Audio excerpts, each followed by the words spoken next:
What's happening, everybody? This is Glenn Crooks from East Hartford, Connecticut. It's a home match in the Concacaf Champions League quarterfinals.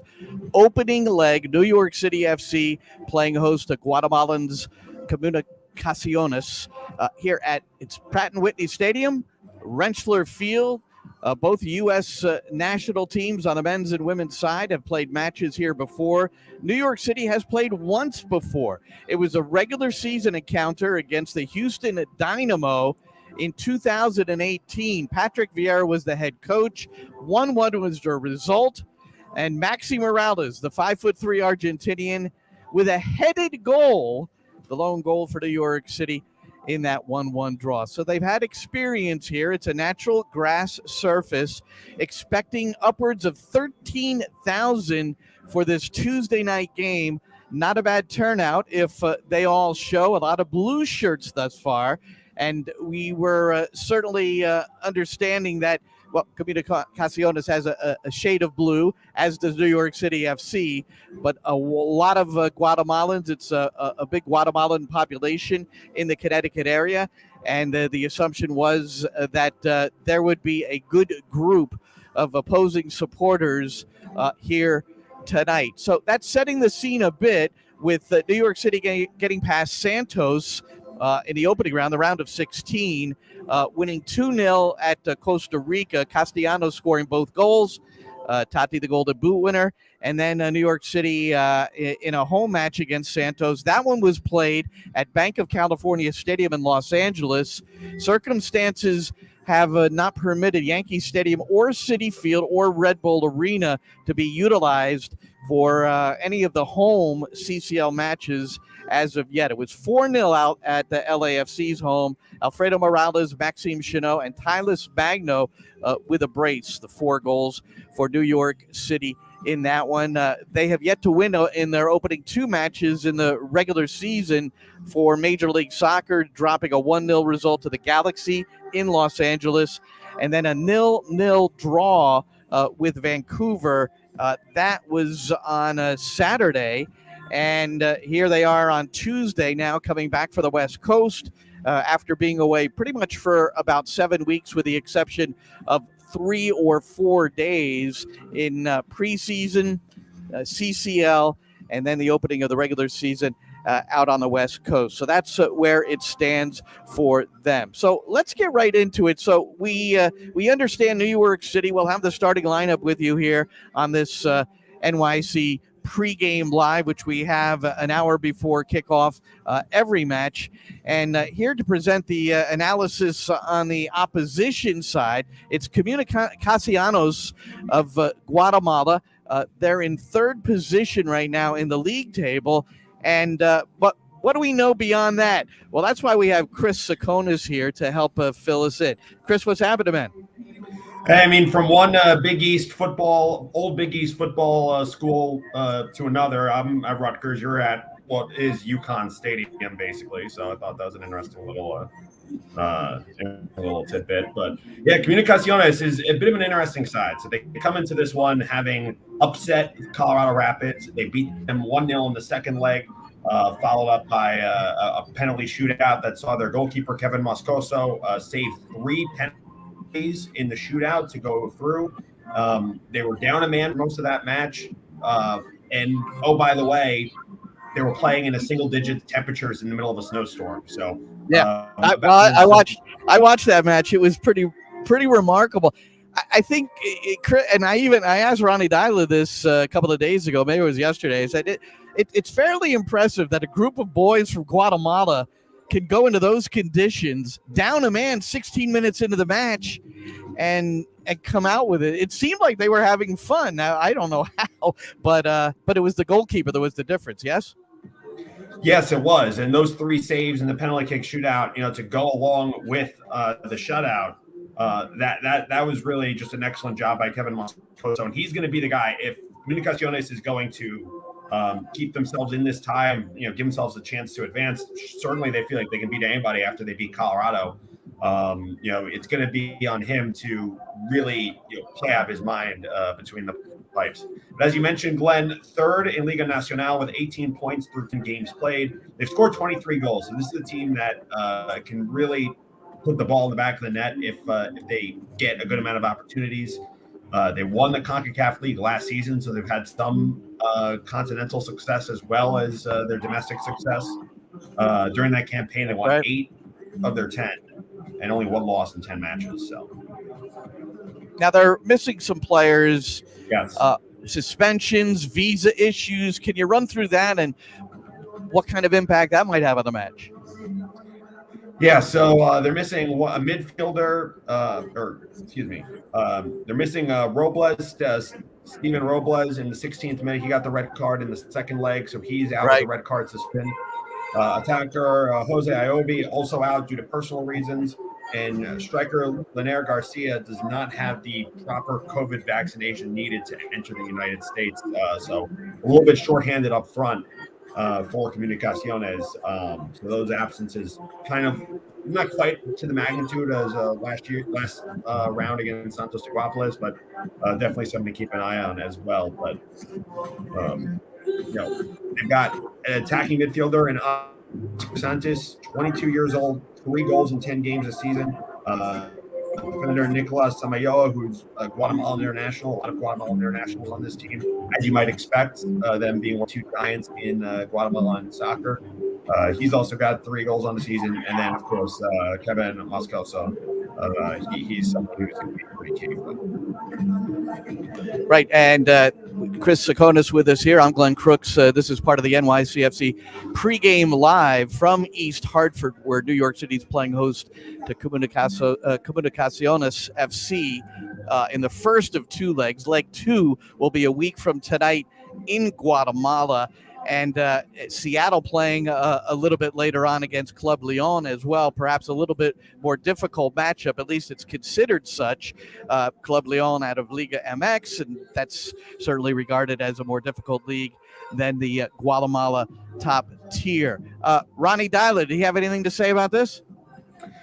Yeah, he was asked, what his thoughts were on Comunicaciones, and this just, before we play the clip, just to give you an idea of congested New York City FC's early fixture schedule has been. Not that I need to tell New York City FC fans it, because they had played 72 hours ago against Vancouver. But Comunicaciones, this is probably the one area where you could say they had the advantage, because they were actually able to convince the Guatemalan League to push back the fixture that they had scheduled for this weekend to give them the time to travel to the United States and rest and be prepared for this tie. So when they asked Ronnie Dyla, what do you make of them? He says, good question. We got to get into that. But he was very complimentary about their upset at Colorado, as you can imagine. And here's what he had to say about that. Colorado is a tough place to go.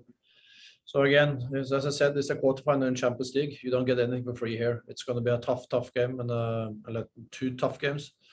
And we have to play on our best to get the result we want and get to the semifinal. Well, as any coach would say, we have to be at our best, and whether they need to be at their best or not, we'll wonder who's in the starting 11. Tavon Gray certainly questionable, leaving the last game against Vancouver in the first half with an apparent thigh injury. Word is he did not train yesterday. So when the lineups are released, and as soon as they are published, we will make it public here on NYCFC pregame live. Any final thoughts, Chris? Yeah, this is going to be a testing side. I think defensively they're going to be a lot more stingent than Santos Teguapolis was, for sure. I mean, Colorado learned that the hard way. Moscoso's in between the pipes again. That's going to be a huge X factor for them. But for New York City FC, I think Ryan got it right. I think it's just play your game, execute well. I think a lot of New York City FC fans will agree with me on this. I think New York City FC have played better than the score lines have indicated, certainly against Vancouver. So I think if they execute it the way that they did in these last 2 matches, I think they're going to move it here. All right. Well, just handed the lineup, and there it is scrolling on the bottom of the screen, and it will be Andres Jason starting in place of Tavon Gray on the right. Will be interesting to see what the shape is for Ronnie Dyla, noticing that neither Keaton Parks nor Nico Acevedo for health issues was sent home from Los Angeles, did not participate in the Vancouver game, was not in the squad, and it appears he's not in the squad again tonight. So we see an interesting setup there. We'll get into that. And Chris, thank you so much. Look forward to our next chat. Thanks, Glenn. Enjoy the game. Chris Tsakonas with us as he is prior to every match. We let him study the opponent and give us his thoughts. And there you see the New York City lineup. Interesting that what you can garner from this with Santi Rodriguez, Maxi Morales, Thiago Martins, and Tylis Martins. All right, Thiago Martins is in the lineup. So forgive me. Originally, so disregard that bottom third a little bit as I'm now trying to sort this out. Thiago Martins is in the starting lineup. So here it is. Sean Johnson in goal, Maxime Chenot, Thiago Martins getting his first start, the designated player central defender from Brazil, Alexander Collins, Alfredo Morales, Maxi Morales, Tati Castellanos, Malde Amundsen, Santi Rodriguez, Andres Jason, and Tylis Magnos. So it certainly has the look of five at the back, but we're not going to know until we have kickoff. And kickoff and live commentary on the New York City FC network tonight, beginning at 7:50 p.m. Eastern time. The pregame show with Ronnie Dyla, the head coach. We'll run some parts of his pregame presser from yesterday. Did not have the opportunity to go one-on-one with Ronnie for this pregame, but the pregame presser yesterday, as he was here in East Hartford before they trained, we'll run that during our New York City FC network digital radio preview at 7:50 p.m. Kickoff is slated for 6 past the hour, and then you'll get the live commentary here live from East Hartford. So that's going to do it for now for me. One thing I wanted to indicate to you is that, we have one more thing that let's see if I can bring this up, because there's an additional thing that I wanted to play for you here as part of our pregame live, and it's Jim Barlow, who is the head coach at Princeton University. New York City signed a young man, 23 years old, named Kevin OToole, and Kevin. Let me see. I'm still trying to. I want to make sure that I can bring this up for you. I'd really like to share this with you. Jim Barlow, the head coach at Princeton University. We're going to get this going. And when we bring this up, it's a discussion about Kevin OToole, who hung out for 5 years at Princeton, was a two-time player of the year in the Ivy League. Well, you'll catch all that now. This is part of a conversation I had with Jim Barlow, the Princeton coach, earlier today. All righty. All right, here we go. 3, 2, 1. New York City FC, their second round selection in the 2022 MLS draft, and the 34th pick overall, the Montclair, New Jersey native Kevin OToole. And yesterday, the 23-year-old out of Princeton University signed with the club for the year, plus options in 2023 and 24.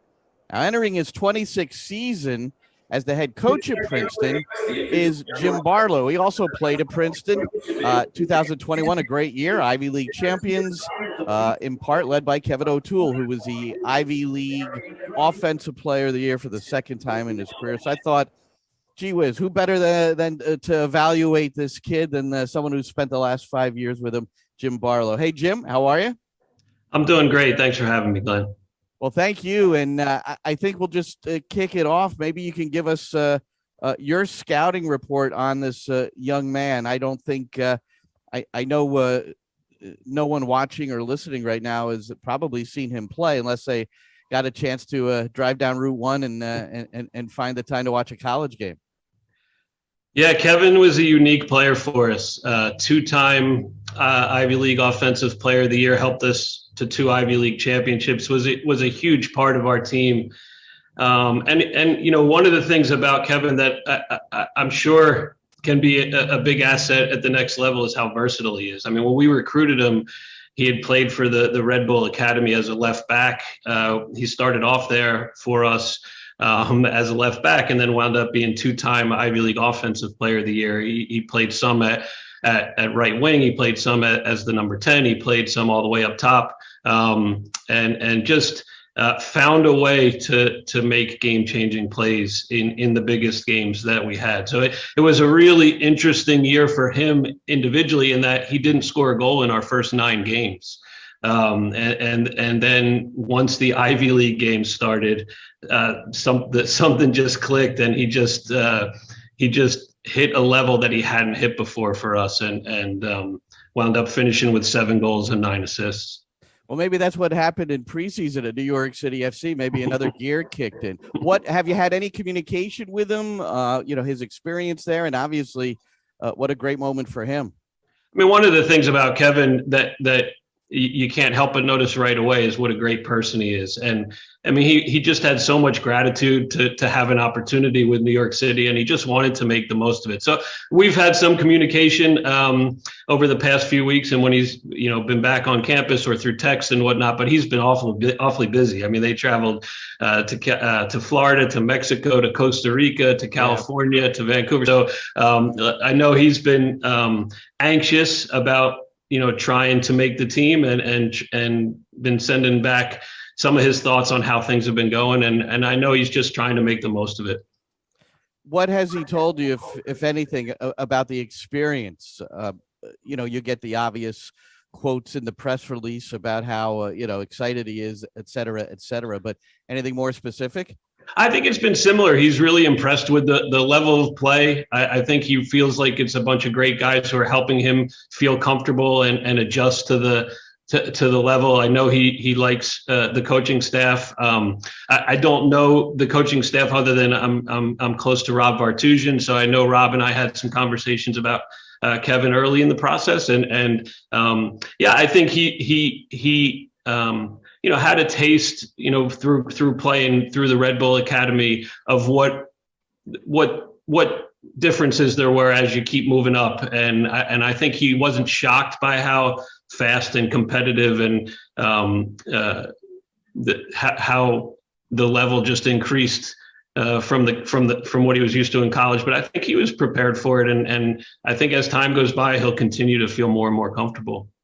Jim Barlow, Princeton University coach, with us. He coached Kevin OToole, who signed on Monday, a second-round draft pick, 34th overall by New York City FC. It's pretty rare, Kevin. I know you look at these things closely, for a second-round draft choice to stick and make it. We hear stories every now and then. So what are Kevin's chances, do you think? I don't know. I knowing Kevin, his work rate, his intelligence, and the kind of team person he is, I would have to think he's the kind of guy a lot of teams would want. But until you're thrown into the fire and you see if your special stuff is special enough, it's hard to know. Like in college, his special stuff was really special. Like he could run all day, which I think will help him at the next level. Technically, he's very clean, which I think will help him at the next level.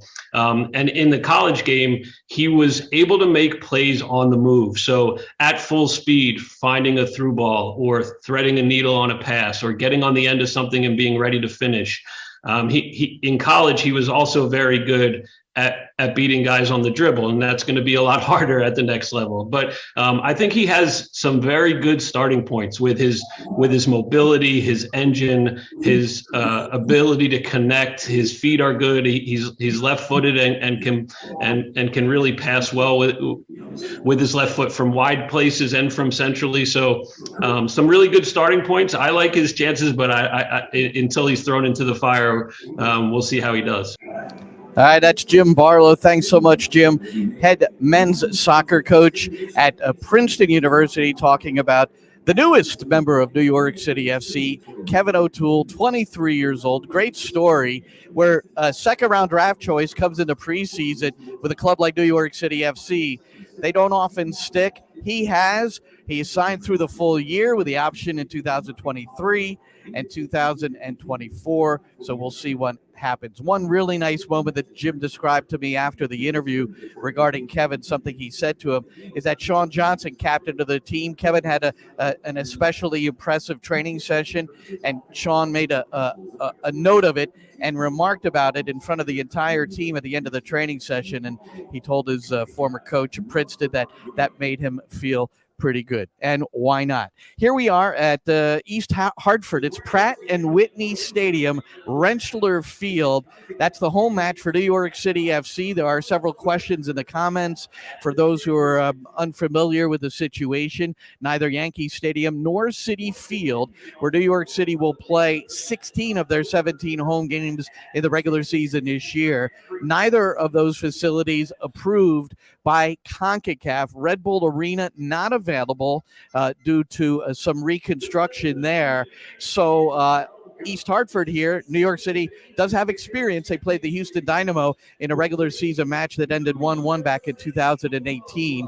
So they had to come a couple of hours north of the city, and the team came in last night. They trained, and they are now ready for their first leg match in the CONCACAF Champions League quarterfinal against Comunicaciones of Guatemala. I think it'll be a fun match, and you can hear it live on the New York City FC network beginning at 7:50 p.m. Eastern.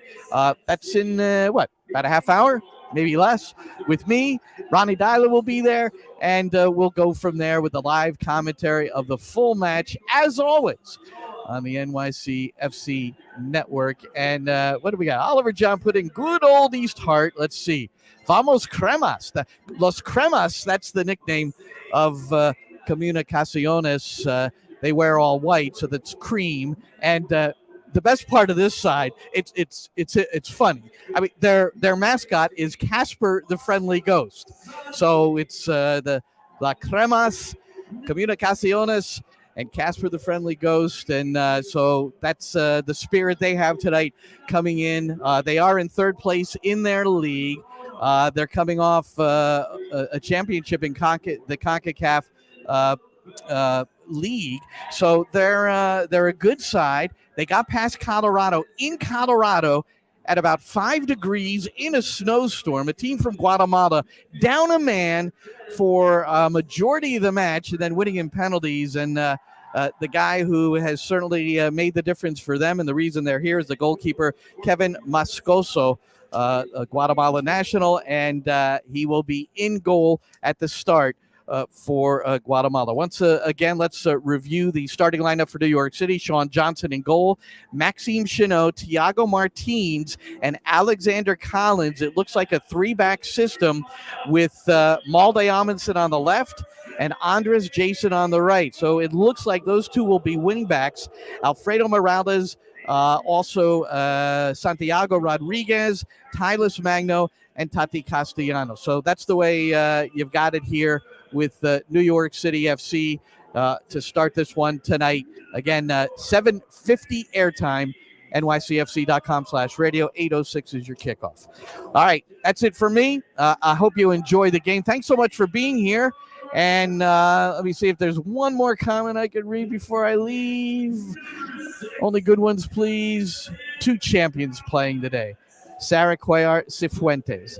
That's a nice note to end on. Thank you, Sarah. Good day, everybody. Enjoy the game.